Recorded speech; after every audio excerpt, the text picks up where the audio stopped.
Sorry.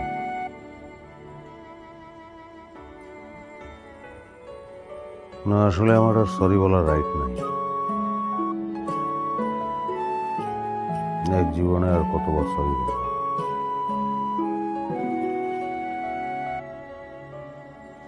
তুমি আর তোমার ভাইয়ের কথাই ঠিক। আমি একটা গাধা। তাহলে একটা মানুষ পদে পদে এত ভুল করে কি করে?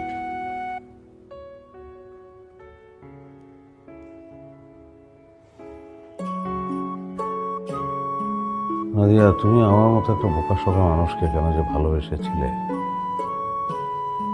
ভাবলে আমারই অবাক লাগে। হয়তো জীবনে কোনো ভালো কাজ করেছিলাম, সেই কারণেই তোমার মতো স্ত্রী পেয়েছি।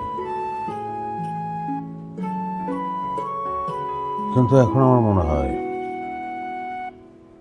তোমাকে না পেলেই আসলে ভালো হতো। মানে তোমাকে না পেলে তুমি অন্তত ভালো থাকতে।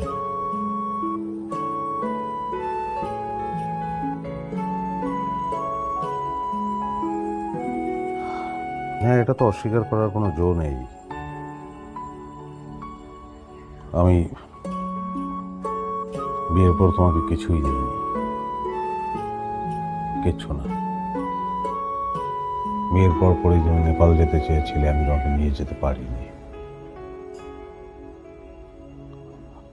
আসলে পারিনি না বলে নিয়ে যাই নাই সেটা বলাই ভালো। কারণ আমার সবসময় মনে হয়েছে নেপাল আর বান্দরবন তো একই, কোনো পার্থক্য নেই। ওখানেও পাহাড়, এখানেও পাহাড়। এক পর্যায়ে নেপাল যাওয়ার কথা তুমি আর বলতেই না। এই চমৎকার গান করতে তুমি, তোমার গান শুনেই তো প্রেমে পড়েছিলাম। অথচ বিয়ের পরে একদিনও তোমার গান শোনা হয়নি।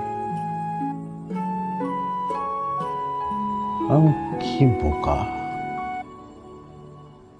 কি গাধা আমি।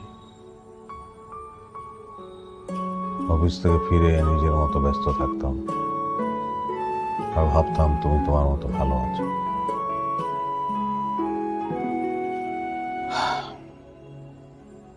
আসলে এই যে আমি একা একাই ভাবতাম, আমার ভাবনাই কাল হলো। যে কারণে বুঝতে পারিনি, খুব অগোচরে তিলে তিলে আস্তে আস্তে আমি তোমার কাছে অসহ্য হয়ে উঠেছি।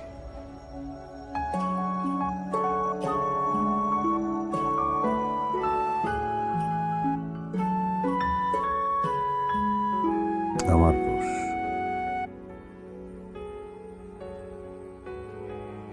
পুরো দোষই আমার। নদিয়া, আমার।